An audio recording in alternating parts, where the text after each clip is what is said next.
muy doon mag wala ngir mu doon mag boo xam ne dafay jëriñ boppam jëriñ réewam état dafa warloog moom mu wattu ko taxawu ko jox ko lépp lu mu soxla ba mu mën a jàng mais également nekk ci conditions yu war donc ci loolu maa ngi rappelé léegi nii état du Sénégal mi ngi def effort yu mag jëm ci loolu. boo ñëwee ci département bu mel ni Thiès am na benn bànqaas bu ñu woowee CDPE comité départemental pour la protection de l'enfant. comité boobu li ko tax a jóg mooy bépp xale ak fépp fu mu mënti nekk su fekkee dafa jànkoonteeg ay jafe-jafe wala ak ay violence comité boobu mooy jug à travers ces mécanismes services yi ci nekk bëri na action sociale mi ngi ci biir santé mi ngi ci biir ba ci AMO jëm ci wàllu justice mi ngi ci biir ngir taxawu xale yooyu ngir ñu mën a jógee ci njàqare bi nga xam ne ci lañ nekk. beneen bi mooy état du Sénégal dafay fexe ba ay ndawam fépp fu ñu mën a nekk wala fépp fu ñu mën a jóge ci famille boo xam ni am na moyen wala ñi ko ñàkk ñu mën a jot ci njàng ak njàngale. donc loolu waral école publique mais li ci gën a am solo aujourd'hui te nekk en actualité mooy am na établissement yu ñuy wax INEFJA nga xam ne dafay dalal ay silmaxa mais état daf ni rek loolu doyul. daf ci yokk li nga xam ni mooy éducation inclusive maanaam boole ñi nga xam ni ay njaacaar lañu ak ñi nga xam ni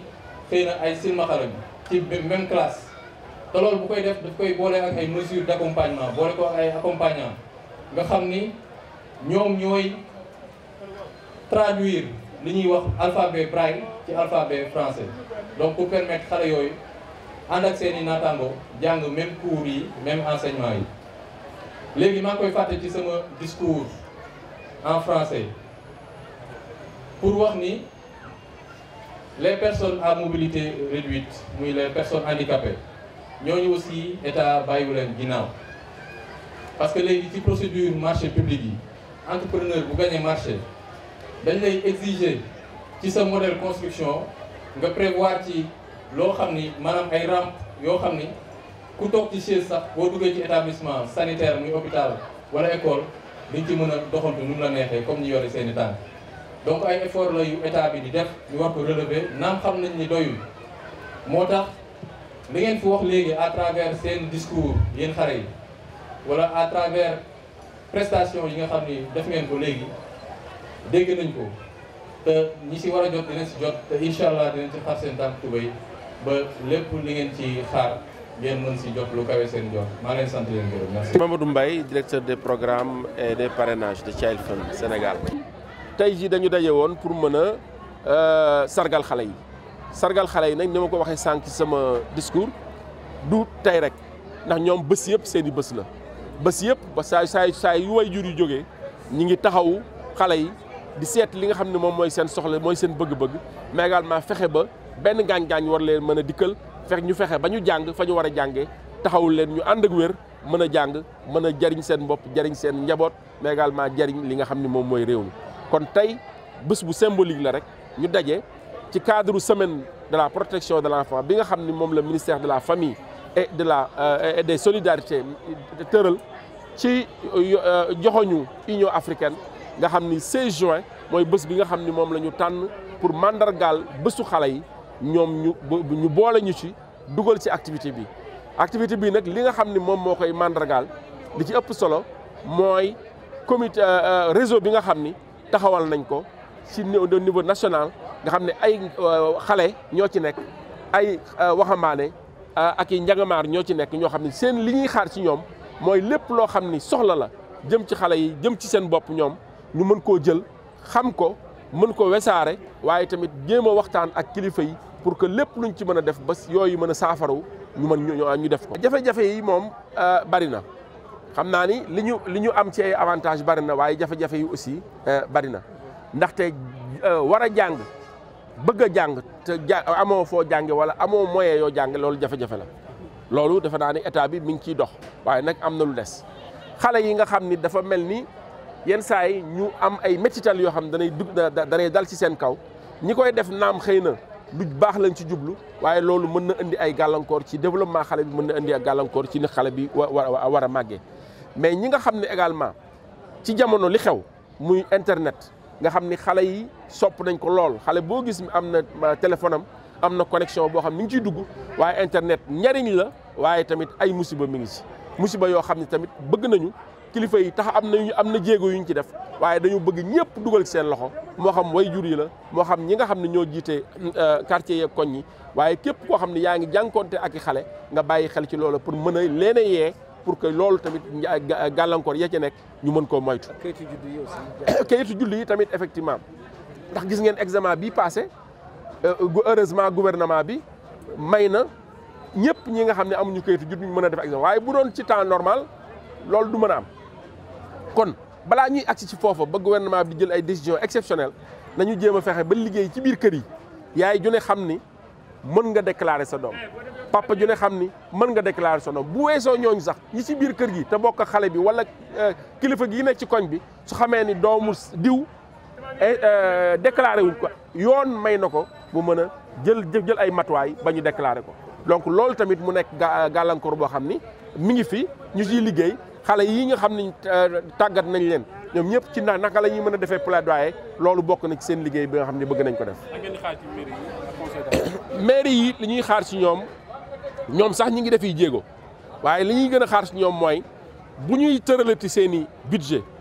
ñu jéem a fexe ba li nga xam ne mooy toppatoo xale yi ak aar xale yi am ci place bu am solo loo xam dañ ko koy jagleel te buñ ko jagleelee ba pare nag mu dem ca. donc loolu aussi ndax jagleel benn la waaye jëfe ko tamit beneen dimension la kon nag am na ay structures yoo xam ni mi ngi ci communes yi mi ngi ci département bi structures yooyu dafa mel ni su fekkee ne amul ni partenaire bu mel ni Child Fund ak ñeneen structures yooyu seen dox maanaam pour ñu mën a fonctionner day jafe kon nag bëgg nañ aussi ci maire yi ak ci conseils départementaux yi ñu jël en charge structures yooyu fexe ban la ñu war a doxee ñu doxee ko ci njiitalu maire bi ak ci aussi ci njiitalu préfet yi ndax kuréel yooyu lu am solo la ñuy def ci fexe ba xale yi bañ a gaañu mais aussi fexe ba képp koo xam ndogal dikkal na la ñu mën la taxaw na mu war. ñoom mbégte tey ñëw teew ci bis bii nga xam ni Child Fund moom moo ko taxawal pour installer réseau national de plaidoyer bi nga xam ne daf koy jagleel xale yi ak ndaw ñi waaye mu di ko def ci sababu semaine nationale de l'enfant bi nga xam ni ay bisa ngi nii ñu nekk ci di ko dérouler te ñu doore woon ko ci bisu journée de l'enfant africain nga xam ne le 24 juin lañ ko tijji woon fële ci Kaffrine ñu am mbégte teew fi surtout ci ñuy waxtaane thème ba nga xam ne thème bu am solo la mooy nu ñuy def ba aar xale yi seen ak seen yelleef ba nga xamante ne si dinañ mucc ci loraange yi nga xam ne mën naa jóge ci internet muy thème bu am solo. Mais c'est le moment aussi de vous manifester ma fierté, ma joie à travers un message que je voulais donner à ces enfants. C'est toujours par rapport à Internet. Méfiez-vous de Internet parce que cette toile mondiale que j'assimile à une pieuvre peut étendre ses tentacules et vous phagocyter dangereusement. L'autre aspect, c'est ce plaidoyer que vous avez bien voulu lancer aux autorités. Je crois que, monsieur le préfet, c'est un honneur aujourd'hui d'être avec vous parce que le plaidoyer que je devais faire, nous l'avions fait ensemble l'année dernière et c'est ça que je réitère. Par rapport à ça, c'est l'éducation inclusive. Je crois que si on prend nos enfants qui ont un handicap visuel, si je prends les enfants qui ont un handicap visuel, si on se réfère à Louis Braille, je crois que nous irons de l'avant parce qu'à partir de 6 points miraculeux, c'est tout un univers qui s'est recréé pour nos enfants qui sont là. Nos enfants des Dara,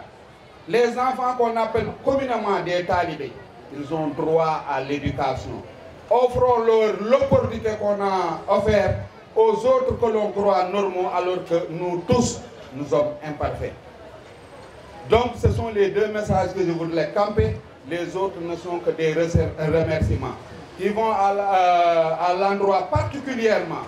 de tous les partenaires techniques qui nous ont aidés, mais particulièrement à Child Fund. d'où nous amène dans les pays, je crois que c'est la collaboration avec Tchaïfun qui nous a permis effectivement d'avoir une certaine visibilité dans la protection de l'enfant. Ou à CDPE, dont le président et monsieur le préfet, à monsieur Djité, je vous demande d'applaudir encore et encore et encore. Amen. L'éducation pour tous les enfants en Afrique, l'heure est venue, est d'une importance capitale. En choisissant ce thème,